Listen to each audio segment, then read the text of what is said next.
আমি কিছুদিন আগে একটা নিউজ দেখলাম, ওই যে লন্ডনে বসে জনাব তারেক রহমান সাহেবকে আমি ধন্যবাদ দিতে চাই। উনি সংবাদ শোনা মাত্রই ওনার দলের অনেক চাঁদাবাজকে উনি বহিষ্কার করেছেন।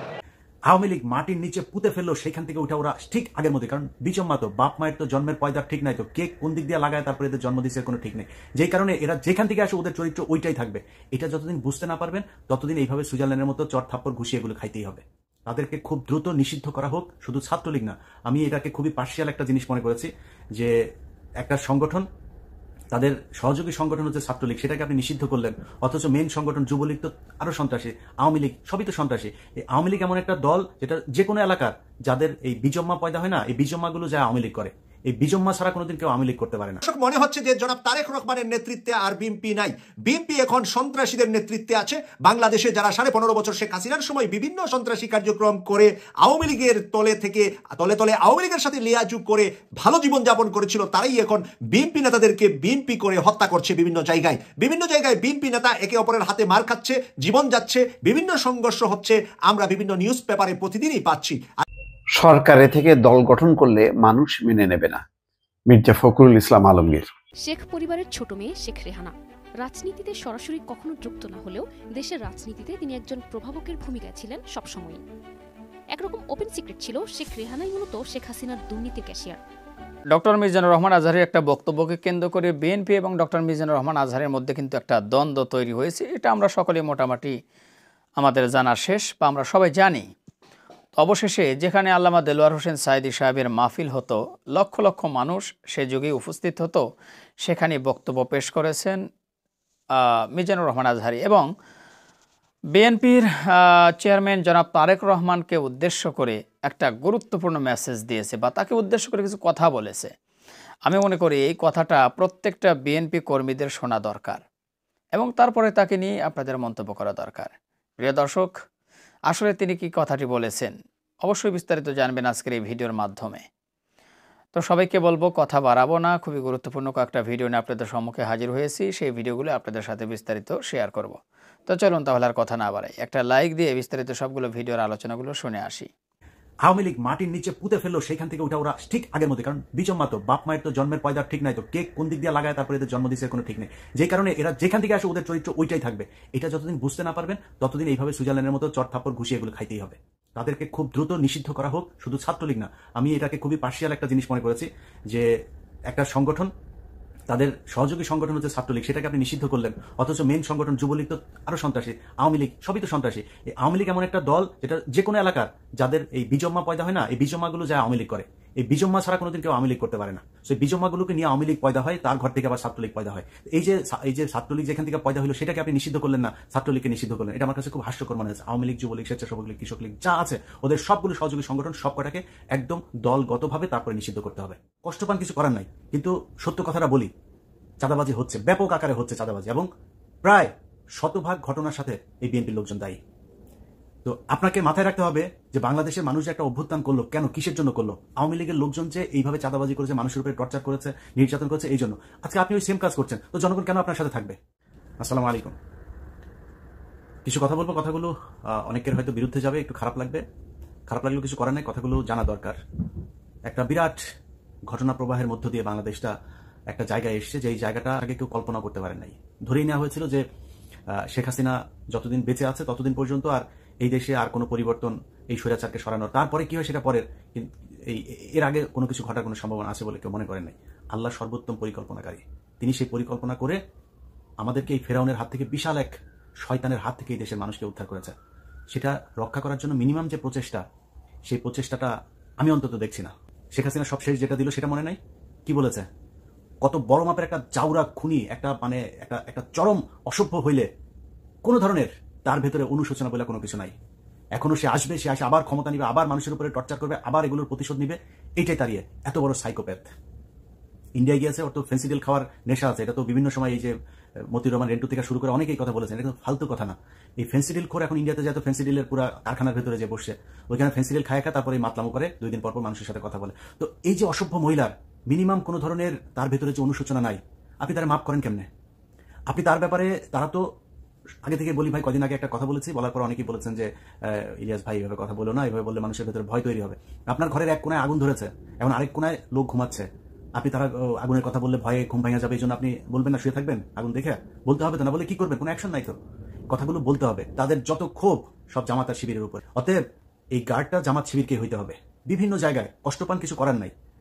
এই যে একটা পরিস্থিতি থেকে বের হইল না কয়দিন আগে, মাত্র কয়দিন আগে দেখলেন না, হাজার হাজার কোটি টাকার মালিক, বিলিয়ন ডলারের মালিক জেলখানায় বসে আছে, দেখছেন না? রাতারাতি এখন পর্যন্ত মানে কোনো হদিস মিলছে না যে কোথায় আছে তারা। যাদেরকে এতদিন রাস্তার আশপাশ দিয়ে যাওয়ার সময় মানুষজন মানে দেখলে সালাম না দিলে ধরে তাদের এই চালা চামুন্ডা যারা আছে তারা ধরে থাপড়াইতো, তারা এখন ওই বিএনপির একদম থার্ড ক্লাস যেসব নেতা কর্মী আছে তাদের পায়ে ধরে তারপরে বসে একটু নিজের সামলানোর জন্য চেষ্টা করছে। তো এই যে এটা আওয়ামী লীগের ক্ষেত্রে হলো না, তারপরে আসলে কি বিএনপির লোকজনের কোনো ধরনের মিনিমাম কোনো মানে শিক্ষা নিয়েছে কিনা? তারা কষ্ট পান, কিছু করার নাই। কিন্তু সত্য কথাটা বলি, চাঁদাবাজি হচ্ছে, ব্যাপক আকারে হচ্ছে চাঁদাবাজি, এবং প্রায় শতভাগ ঘটনার সাথে এই বিএনপির লোকজন দায়ী। তো আপনাকে মাথায় রাখতে হবে যে বাংলাদেশের মানুষ যে একটা অভ্যুত্থান করলো, কেন, কিসের জন্য করলো? আওয়ামী লীগের লোকজন যে এইভাবে চাঁদাবাজি করেছে, মানুষের উপরে টর্চার করেছে, নির্যাতন করেছে, এই জন্য। আজকে আপনি ওই সেম কাজ করছেন, তো জনগণ কেন আপনার সাথে থাকবে? আর ভাই 5 বছর পরে এটার জন্য অন্তত যেই দল থেকে হোক, যেই সাধারণ মানুষের থেকে হোক, একটা প্রতিরোধ কমিটি তৈরি করা উচিত, যে বিএনপির যে যাবে চাঁদাবাজি করতে, সে আওয়ামী লীগের হোক না হোক, বিএনপির কারো নাম ভাঙায় হোক আর না হোক, যে যাবে তারা ধরে পিটাইতে হবে। এই কমিটি যদি গঠন না হয় তাহলে সামনে ভয়ঙ্কর অবস্থা বিরাজ করছে। আপনি আজকে মানুষ যখন কিনা বিএনপির দিক থেকে মুখ ফিরায় নেবে, তখন কি হবে? আলটিমেটলি বড় দল আরেকটা আওয়ামী লীগ আছে, তাদের দিকে আবার ওকে ঠিক আছে, ওরাই আসুক, দেখা যাক কি হয়। মানুষ তো আস্তে আস্তে ভুলে যাবে। তো দেখা যাক কি হয়, সময় কি হবে, আওয়ামী লীগ আবার আসবে। আসার পরে আওয়ামী লীগ যদি এবার আসে, তাহলে আপনি বুঝতে পারছেন যে দেশের অবস্থাটা কি হবে। ওদের যত ক্ষোভ, এই 5 তারিখের আগেও শেখ হাসিনার বক্তব্যগুলোর কথা মনে আছে আপনার? সব ক্ষোভ হচ্ছে জামাত এবং শিবির। সো এই সেফ গার্ডটা জামাত শিবিরকে হইতে হবে, সেই দায়িত্বটা আপনাদেরকে পালন করতে হবে। প্রয়োজনে প্রতিটা এলাকায় আলাদা আলাদা গ্রুপ তৈরি করেন, কমিটি তৈরি করেন, এলাকায় যত ধরনের চাঁদাবাজি আছে এই চাঁদাবাজি এখানে যারা আসবে তাদেরকে ধরে জনগণ নিয়ে তারপরে পেটাইতে হবে, সে যেই দলই করুক। বিএনপি যদি বলে বিএনপি করে না, সমস্যা নাই তো, ওরে পেটাইলে বিএনপি বলবে না তো। এবং আমি যতটুকু আমার যতটুকু জানাশোনা আছে, তারেক রহমান এরকম ঘটনা শোনার সাথে সাথে সে অ্যাকশন নিয়েছে। অতএব তারেক রহমান এটাকে সাপোর্ট করে না। সামনে যদি আপনি বিএনপির কোনো চাঁদাবাজকে ধরে যদি পেটান, তারেক রহমান সেটাকে সমর্থন করবে। সো আমি মনে করি যারা বিএনপির নাম ভাঙায় তারপরে এই চাঁদাবাজিগুলো করছে, সেই জায়গাগুলো ঠিক করা দরকার। হাজার হাজার কোটি কোটি টাকা যারা এই করেছে, ইনকাম করেছে, মিনিমাম একদম মিনিমাম লেভেলের যদি নাকি একটা মানে শিক্ষাও যদি এটার থেকে নিত, তাহলে তো চিন্তা করতো যে এত টাকা পয়সা কামাই কি করবো। আর ভাই দামি দামি গাড়ি ফেলায় চলে গিয়েছে, টাকার বস্তা এগুলো ঘরের মধ্যে ফেলে চলে গিয়েছে, রাখতে পারেন। এত টাকা করবেনটা কি, মানে লাভ কি? আমার এটা বুঝান। ধরেন আমার যদি নাকি এখন নিউ ইয়র্কে 3টা বাড়ি থাকে, খুব স্বাভাবিকভাবে কোশ্চেন উঠবে যে এত বাড়ি কোথেকে আসলো? আমার বাড়ি নাই, আমি ভাড়া থাকি, আমি একদম পুরো, আমি যে আমাকে যেভাবে কোশ্চেন করবে আমি সেভাবে তার সাথে আমার ব্যাপারে হিসাব দেবো। তো আমার যদি নাকি সর্বোচ্চ হইতে পারে, তাহলে একটা বাড়ি হইতে পারে। সর্বোচ্চ যদি হইতে পারে, ব্যাংকে হয়তো 10 লাখ টাকা থাকতে পারে, মানে বাংলাদেশি টাকা $10,000 থাকতে পারে হয়তো। তো এর বেশি যখন আমার অ্যাকাউন্টে যখন 100-200 কোটি টাকা থাকবে, তখনই তো এটা অস্বাভাবিক, ওটি তো আমার জন্য অসম্মানজনক। সবাই বুঝবে যে ও চোর। এই যে এখন যারা চোর হিসাবে যাদের নাম আসছে, এই চোরেদের লজ্জা লাগে না? অতএব এটা থেকে একটু শিক্ষা নেওয়া দরকার। মানুষের টাকার দরকার আছে ভাই, কিন্তু এইভাবে না তো। আওয়ামী লীগ যেভাবে করেছে, আপনি যদি সেই একই কাজটাই করেন, তাহলে আপনার কাছে মানুষ আপনাকে কেন ভালোবাসবে? আপনাকে কেন সারা জীবন মানুষ ক্ষমতায় রাখবে? একটু শিক্ষা নেওয়া দরকার এই দেশের মানুষকে। আর এই যে ঘটনাগুলো ঘটছে না, এই ঘটনার পেছনে আমি মনে করি সবকিছুর জন্য সেনাবাহিনী দায়ী। সেনাবাহিনীর গোয়েন্দা সংস্থা আমি জানি না কি করেন, এর মাঝখানে অনেকগুলো গোয়েন্দা ব্যর্থতার ঘটনা ঘটেছে। এবং সামনে আপনারা ভালো করলেও এই দেশের ভালো, খারাপ করলে এই দেশের ক্ষতি হবে। আপনাদের হাতে এই দেশটা। অতএব আপনি যিনি মেজর জেনারেল আছেন, যিনি কর্নেল আছেন, যিনি লেফটেন্যান্ট জেনারেল আছেন, ব্রিগেডিয়ার জেনারেল আছেন, আপনাদের কাছে অনুরোধ, এই দেশের মানুষ গেল 15 বছরে আপনাদেরকে দেখলে থুতু দিত। 4 তারিখের আগ পর্যন্ত আপনাদেরকে দেখলে ভুয়া ভুয়া বলে তারপরে মানুষ স্লোগান দিয়েছে। এটা আপনাদের কর্মের ফসল। সামনে এমন কোনো স্বপ্ন দেখেন না, এমন কোনো কাজ করেন না যেটার কারণে আবার ফের সেনাবাহিনীর গায়ে মানুষ থুতু দেয়। একটা সুযোগ পেয়েছেন, আপনাদেরকে কিন্তু মানুষ ক্ষমা করে দিয়েছে। এবং ওয়াকার এই পর্যন্ত যা যা করেছে তার জন্য মানুষ তার উপরে যে খুব ক্ষিপ্ত তা না, সে তাকে শেখ হাসিনা সেনাপ্রধান বানিয়েছে, এটা তাকে আওয়ামী লীগ মনে করার জন্য অনেক বড় কারণ। কিন্তু তারপরেও যে ঘটনাগুলো ঘটেছে তার প্রতি মানুষ খুব বেশি ক্ষিপ্ত না। তো আপনাদের কাছে অনুরোধ, আপনি মানুষ হবেন নাকি আওয়ামী লীগ হবেন, সেটা আপনি নিজে সিদ্ধান্ত নেন। আমি কিছুদিন আগে একটা নিউজ দেখলাম, ওই যে লন্ডনে বসে জনাব তারেক রহমান সাহেবকে আমি ধন্যবাদ দিতে চাই।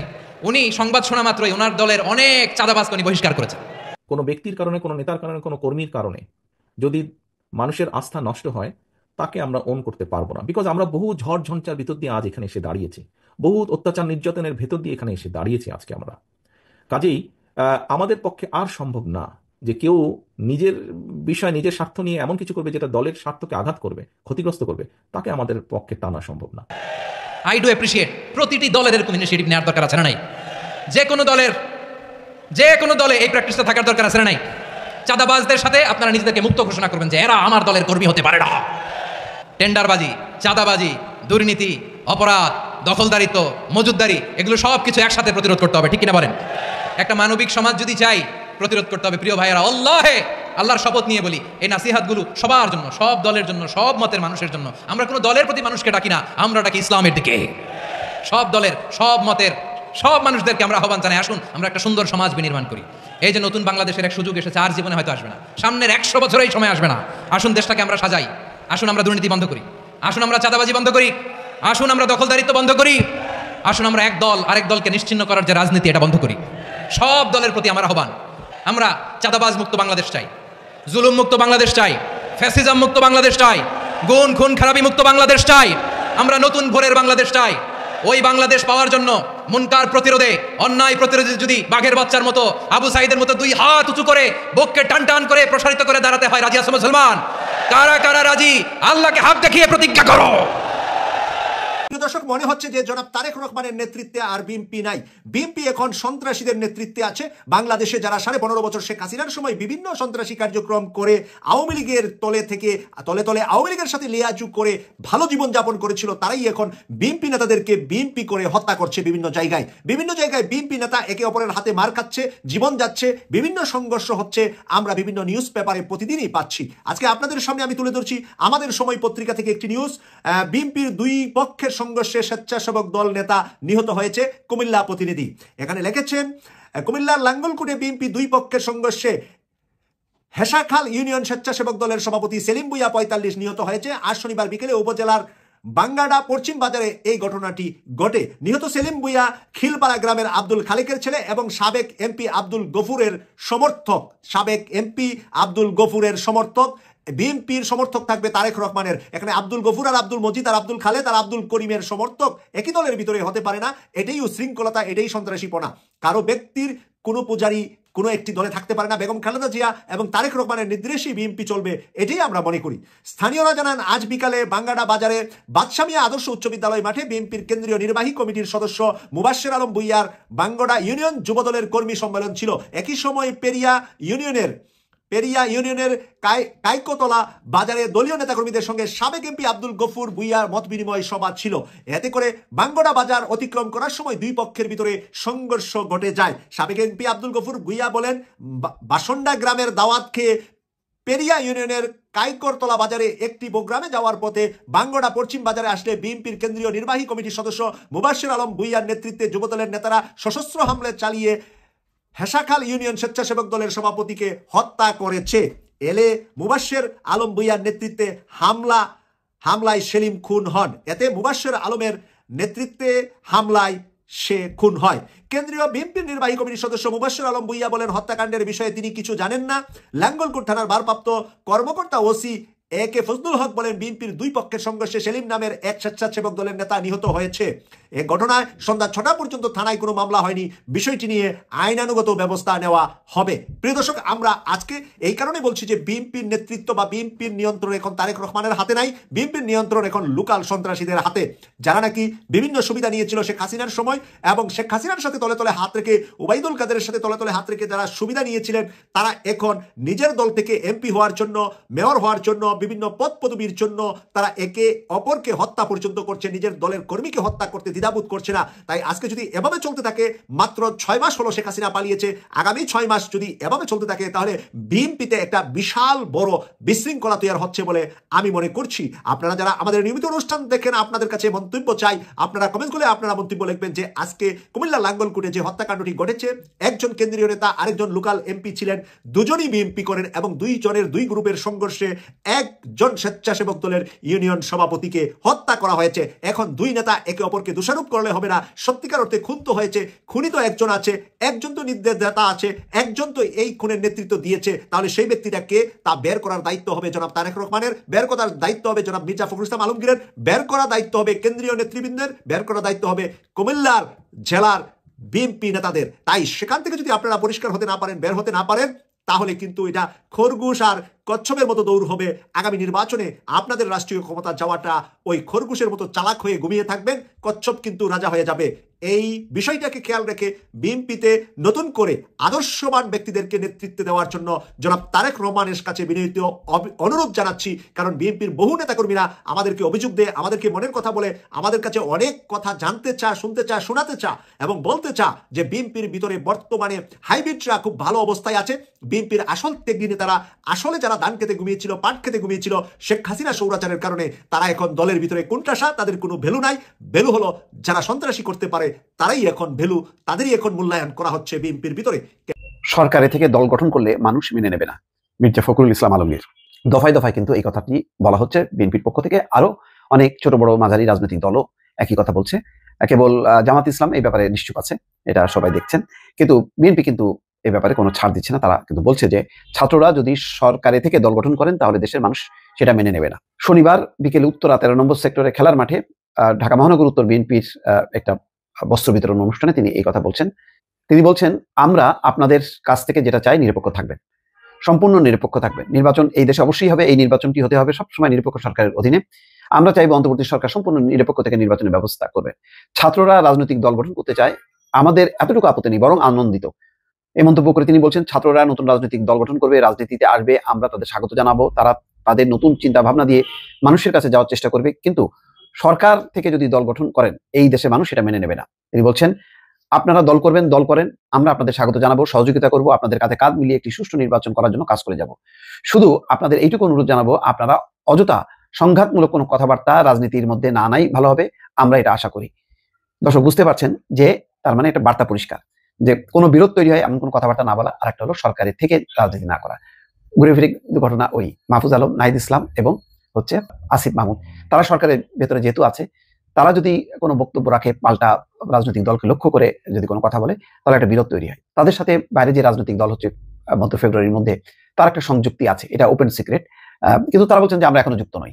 তাহলে যুক্ত নেই কিন্তু দল হচ্ছে, এবং মির্জা ফখরুল ইসলাম আলমগীরের কোনো কথা কারণটা দিচ্ছে, অন্য কোনো উপদেষ্টা তো দিচ্ছে না। তো এটা পরিষ্কার বিভাজন হয়ে গেছে উপদেষ্টা পরিষদের, কে কারা রাজনৈতিক দল বা অতিমাত্রায় সক্রিয় সেইভাবে তারা মুভ করছে বিভিন্ন অঞ্চলে, আর কারা করছে না সেটা পরিষ্কার। তো সুতরাং এই পরিস্থিতিটা একটা অস্বস্তিকর, বিভ্রান্তিকর, এবং এটা বিএনপির মধ্যে সন্দেহ দানা বাঁধছে। যদি এটাই চলতে থাকে তাহলে অন্তর্বর্তী সরকার অধীনে কিভাবে নিরপেক্ষ নির্বাচন হবে। ডক্টর মোহাম্মদ ইউনূসের বক্তব্য ঘিরেও তাদের ভেতরে ভেতরে একটি উষ্মা কাজ করছে, যে তিনি কেন বললেন যে ছাত্ররা দল গঠন করবে, তারা ব্যাপক গণসংযোগ চালাচ্ছে। এই কথাগুলি বলার অর্থটা হচ্ছে এক ধরনের মানসিক সমর্থন। তো সেই বিষয়টি বিএনপি পছন্দ করছে না, এবং আরো রাজনৈতিক দল যেমন জুনায়েদ সাকি, মাহমুদুর রহমান মান্না, তারাও কিন্তু এই প্রসঙ্গটা তুলেছেন। এখন এই প্রসঙ্গটা প্রায় প্রতিদিনই উঠছে। এই বিষয়টা আসলে দ্রুত সুরাহা যদি না হয়, হয় নিজেদের মধ্যে সংলাপ করে সুরাহা করতে হবে, অথবা পরিষ্কারভাবে যেই সন্দেহ অবিশ্বাস সেটা যাতে না হয় সেই কর্মকাণ্ডটা করতে হবে। অনেক কৌতূহল উৎকণ্ঠার অবসান ঘটে যাচ্ছে সম্ভবত ফেব্রুয়ারির মাঝামাঝি। সেটা হলো গণঅভ্যুত্থানের সামনের সারিতে থাকা যারা ছাত্র এবং অন্যান্যরা, তাদের দুটো সংগঠন আছে, বৈষম্য বিরোধী ছাত্র আন্দোলন এবং নাগরিক কমিটি, তাদের সমন্বয় মানে তারা এই দুটো সংগঠন রেখে দেবেন, এখান থেকে গিয়ে তারা একটা দল তৈরি করতে যাচ্ছেন, সেটা ঘোষিত হবে ফেব্রুয়ারি মাঝামাঝিতে। অনেকগুলো জল্পনা কল্পনা আছে, অনেকগুলো আলাপ আছে, এবং সবচেয়ে জরুরি কথা, এই প্রশ্নটা এখন রাজনীতির মাঠে খুবই মাথাচাড়া দিচ্ছে, সেটা হলো ছাত্রদের সাথে বিএনপির সম্পর্ক কেমন হবে, ছাত্র মানে সেই রাজনৈতিক দলের সাথে। কারণ এই মুহূর্তে এক ধরনের আপাত সংঘাতময় পরিস্থিতি এই দুটো পক্ষের মধ্যে দেখা যাচ্ছে। তাদের কি এই সংঘাতময় পরিস্থিতি থাকবে, সেটা আরও বেশি বাড়বে, নাকি এক ধরনের অবিশ্বাস্যভাবে তাদের মধ্যে ইন্টারাকশন ভালো হয়ে তাদের আন্ডারস্ট্যান্ডিং বা সমঝোতাও হতে পারে, এই আলাপও আছে। দলীয় একটা কথা বলা একটু দরকার। আমরা এর মধ্যে একটা জায়গায় নিউজ এসছে, আমরা দেখেছি যে দলের মধ্যে একটা খুবই কৌতূহলোদ্দীপক প্রশ্ন তথ্য ছিল, সেটা হচ্ছে ছাত্র উপদেষ্টারা দুজন, জনাব নাহিদ এবং জনাব আসিফ, পদত্যাগ করবেন এবং দলে যোগ দেবেন, সেটা দল তৈরি হওয়ার আগেই, মানে দলের শুরু থেকে তারা থাকবেন। এবং এই তথ্য সামনে এসছে, জনাব নাহিদ ইসলাম সদস্য সচিব হিসাবে এই দলে থাকবেন, আর জনাব মাহফুজ আলম জুনে বেরিয়ে এসে দলে যোগ দেবেন, এরকম তথ্য এসছে। আমি জানি না যদি একটু সত্য হয়ে থাকে, মাহফুজ আলম আবার কয়েক মাস বেশি কেন থাকবেন, আই ডোন্ট নো, কিন্তু একটা জল্পনা কল্পনা ছিল, কিন্তু সেটা অস্বীকার করেছেন অন্তত ফর দ্য টাইম বিং। জনাব নাহিদ ইসলাম সাংবাদিকদের সাথে কথা প্রসঙ্গে বলেছেন, দল তৈরি বা তাতে যোগ দেওয়ার সিদ্ধান্ত হয়নি এখনো, মানে উনি কখনোই যোগ দেওয়া হবে না এই ধরনের কিছু বলেননি, এটাকে ফরএভার নাকচ করে দেননি, অন্তত এই মুহূর্তে তাদের সিদ্ধান্ত নেই, এই ধরনের কথা বলেছেন। আমি ব্যক্তিগতভাবে মনে করি যে এটা ঠিকই আছে তাদের জায়গা থেকে, এটা কনফার্ম হওয়ার আগে শেষ মুহূর্ত পর্যন্ত তারা তাদের হিসেব নিকেশ করবেন, বুঝবেন কি করলে তাদের জন্য ভালো হবে। কিন্তু আমি ধারণা করি তারা দলে যোগ দিচ্ছেন, এবং এটা দলে যোগ দেওয়া উচিত কয়েকটা কারণে। আমি প্রায়ই জনাব নাহিদ ইসলাম সম্পর্কে বলি, তার অন্তত দলে থাকা উচিত, কারণ এই মুভমেন্টে নাহিদ ইসলামকে অনেক বেশি প্রমিনেন্ট দেখা গেছে। এই সময়টায় উনি ছিলেন এবং অসম সাহসিকতার সাথে এই মুভমেন্টে উনি দাঁড়িয়েছেন, নেতৃত্ব দিয়েছেন। সো তিনি দলে থাকলে এটা সবচেয়ে ভালো হবে, এবং একটা ভুল উনি করেছেন, মেজর আমি মনে করি, জনাব মির্জা ফখরুল ইসলাম আলমগীরের মন্তব্যের পরিপ্রেক্ষিতে তিনি ফেসবুক স্ট্যাটাস যেভাবে দিয়েছেন এবং যেভাবে বিবিসির সাথে কথা বলেছেন, এর বাইরে উনি যথেষ্ট ম্যাচিওর আচরণ করেছেন। সো তার দলে যাওয়া উচিত এবং তার দলের ইমেজের জন্য ভালো হবে। একই সাথে ছাত্র উপদেষ্টারা আসলে সরকারে থাকলে সরকারের নিরপেক্ষতা প্রশ্নবিদ্ধ হবে, কোনো সন্দেহ নেই এতে। তারা যতই বলুন না কেন যে আমরা সরকারে আছি, আমরা কোনোভাবে দলের সাথে ইনভলভ নই, এটা আসলে মানুষ এন্ডোর্স করবে না, মানুষ এই আর্গুমেন্ট বাই করবে না। আমি বহুবার বলেছি, আজকে রিপিট করছি না, বহু ক্ষেত্রেই আমরা দেখব উপদেষ্টাদের সাথে যারা বাইরে আছেন তাদের কথার ওভারল্যাপিং আছে, আবার বাইরের যারা কথা বলছেন সেটা উপদেষ্টাদের মুখে দেখা যাচ্ছে। আর আমরা তো সমাজে থাকি, প্রায় এই কথাটা বলি, দেখা যায় যে, বা এই তথ্য আমরা জানি যে উপদেষ্টারা কোনো না কোনো ফর্মে দল তৈরির সাথে আসলে এখনো ইনভলভ, কারণ দলের জন্য বিভিন্ন এলাকায় কাজ বেশ আগে থেকে চলছে। সুতরাং তারা সরকারে না থাকাটাই ভালো হবে, সব দিক থেকে ভালো হবে। যে বিতর্ক, যে নিরপেক্ষতার প্রশ্ন, সেগুলো সরে গিয়ে তারা তাদের মতো করে ফুল সুইং, সব যোগ্যতা, সব শ্রম, সব মেধা দিয়ে তাদের দল তৈরি করতে পারবেন। সো দলটা তৈরি হতে শুরু হলো। এটা ট্রু যে দলটা খুব ভালো কিছু করবে কিনা আমি স্কেপটিক, তাদের দল তৈরি হোক, আমি তখন হয়তো আবার কথা বলবো। কিন্তু যে প্রশ্নটা করছিলাম যে বিএনপির সাথে সাম্প্রতিক সময় তাদের নানা রকম দ্বিমতের জায়গা দেখা গেছে, এই সাম্প্রতিক বিশেষ করে মির্জা ফখরুল ইসলাম আলমগীরের বক্তব্যকে ঘিরে যেটা হয়েছে, এখানে এই প্রেক্ষাপটে কয়েকদিন আগেই, মানে ওই ঘটনার পরপর আরেকজন উপদেষ্টা, খুবই গুরুত্বপূর্ণ পরিচিত একজন উপদেষ্টা, ডক্টর আসিফ নজরুল একটা ফেসবুক স্ট্যাটাস দিয়েছিলেন। সেই স্ট্যাটাসটা আমি একটু পড়ি, অনেকের চোখে পড়েছি, একটু কয়েকদিন সময় হয়ে গেছে, তারপরও ওখানে একটা ইঙ্গিত আছে, সেই ইঙ্গিতটা নিয়ে কথা বলতে চাই। তিনি বলেছেন, বিএনপির সাথে ছাত্রনেতাদের বা গণঅভ্যুত্থানের শক্তিগুলোর মধ্যে কোনো দূরত্ব বা ভুল বোঝাবুঝি কাম্য নয়। তার মানে এটা দেখা যাচ্ছিল, এটি গণহত্যাকারী আওয়ামী লীগ নেতাকর্মী ও তাদের দোষরদের কতটা উৎসাহিত ও বেপরোয়া করে তুলতে পারে তার কিছুটা প্রমাণ আমরা গত কয়েকদিনে পেয়েছি।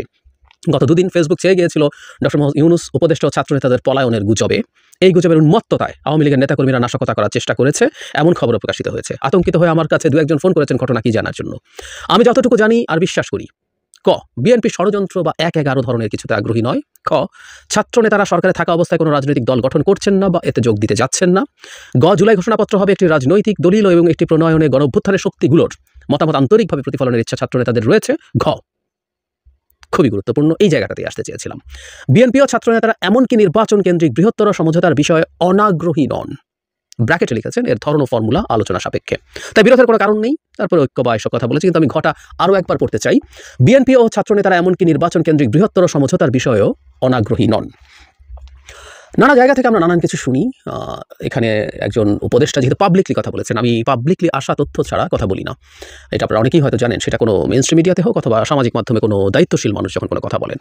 এখন ডক্টর আসিফ নজরুল যখন বলছেন নির্বাচন কেন্দ্রিক কোনো সমঝোতায় বিএনপি এবং ছাত্ররা অনাগ্রহী নন, বেশ আনসার্টেন, বেশ সফট, বেশ লো টোনে কথাটা বলা হয়েছে, কিন্তু এই ধরনের একটা আলাপ তো তাহলে আছে, বলাই যায়।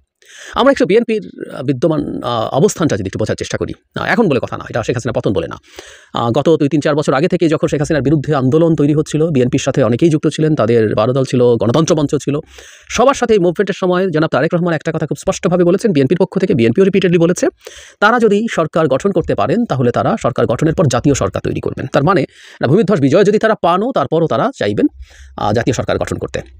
এখন 5 আগস্ট পরবর্তী যে অবস্থা, এখানে আগামী নির্বাচনের যে ইকুয়েশন আছে, আসলে এই ইকুয়েশনে বিএনপির কাউকে সাথে রাখার আমার মনে হয় না দরকার আছে। আমি কথাটা একটু সুইপিং কমেন্টের মতো মনে হতে পারে, কেউ বলতে পারেন ওর অনেক শক্তি হয়েছে, তার অনেক শক্তি হয়েছে, কেউ বলেন জামাত নাকি বিরাট শক্তি সঞ্চয় করেছে। আমি মনে করি না, ফেসবুকে তাদের শোরগোল এবং গালিগালাজ, অনেকেই প্রচুর গালিগালাজ করছেন, এটা একদিন আলাদা কথা বলবো।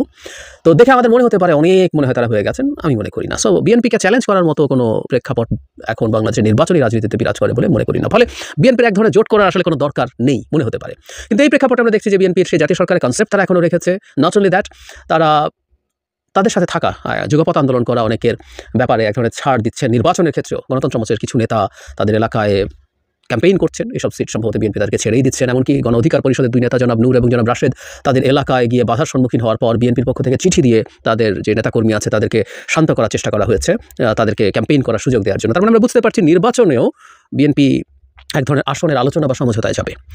ফলে এই আওয়াজটা এখন উঠতে শুরু করতে পারে বা কিছুটা হলে উঠেছে বলে আমি ধারণা করি। বিএনপি যেমন একটা জাতীয় সরকারের চিন্তা করছে, তেমনি সংসদেও তারা কিছু মানুষজনকে এই ধরনের সমঝোতার মাধ্যমে নেওয়ার চিন্তা করবে কিনা, এবং ছাত্রদেরকে যদি বিএনপি এটা অ্যাকোমোডেট করে, আমার কাছে এর চেয়ে সুন্দর কিছু হয় বলে মনে হয় না। এখন কতটুকু হবে, কি হবে, সেটা অন্য আলোচনা, সেটা আলোচনা হতে থাকবে এবং এই আলোচনার মাধ্যমে নির্ধারিত হবে কতটুকু ছাড় বিএনপির পক্ষ থেকে দেওয়া হবে, কতটুকুতে এই ধরনের আন্ডারস্ট্যান্ডিং হবে। সো আমি এটাকে উড়িয়ে দিতে চাই না। রাজনীতিতে যখন দুটো পক্ষ পরস্পরের সাথে তীব্র বাদানুবাদে জড়িত হয়ে পড়ে, সেটা দেখেই এটা শেষ কথা হয়ে গেছে মনে করার কোনো কারণ নেই। এবং আমার মনে হয় যারা গণ আন্দোলনটা, গণঅভ্যুত্থানটার সামনের সারিতে ছিলেন, তারাও তাদের ভবিষ্যতের হিসেব নিকাশের ক্ষেত্রে বিএনপির সাথে আলোচনা, বিএনপির সাথে একটা এক ধরনের সমঝোতা, এই চিন্তা তারা রাখতে পারেন। কারণ প্রিয় দর্শক শ্রোতা, আশা করি সবগুলো ভিডিও দেখেছেন এবং বিস্তারিত সবগুলো ভিডিওর আলোচনাগুলো আপনারা মনোযোগ সহকারে শুনেছেন। তো এবার অবশ্যই আপনাদের মূল্যবান মতামতটা জানিয়ে দিন, পারলে ভিডিওটা শেয়ার করে দিন। আর আমাদের এই চ্যানেল নাসির ইসলামিক মিডিয়া সেন্টারে যদি আপনারা নতুন হন, প্রতিনিয়ত এ ধরনের সকল প্রকার নিত্য নতুন আপডেট খবরগুলো পেতে আমাদের এই চ্যানেলটি সাবস্ক্রাইব করে আমাদের সাথে থাকুন। ইতিমধ্যে যারা আমাদের এই চ্যানেলটি সাবস্ক্রাইব করে দিয়েছেন সবাইকে অসংখ্য ধন্যবাদ জানিয়ে ভিডিওটা এখানে শেষ করছি। তো আবারও দেখা হবে, আবারও সাক্ষাৎ হবে নতুন কোনো টপিক বা নতুন কোনো ভিডিও নিয়ে। সে পর্যন্ত সবাই ভালো থাকবেন, সুস্থ থাকবেন। আল্লাহ হাফেজ।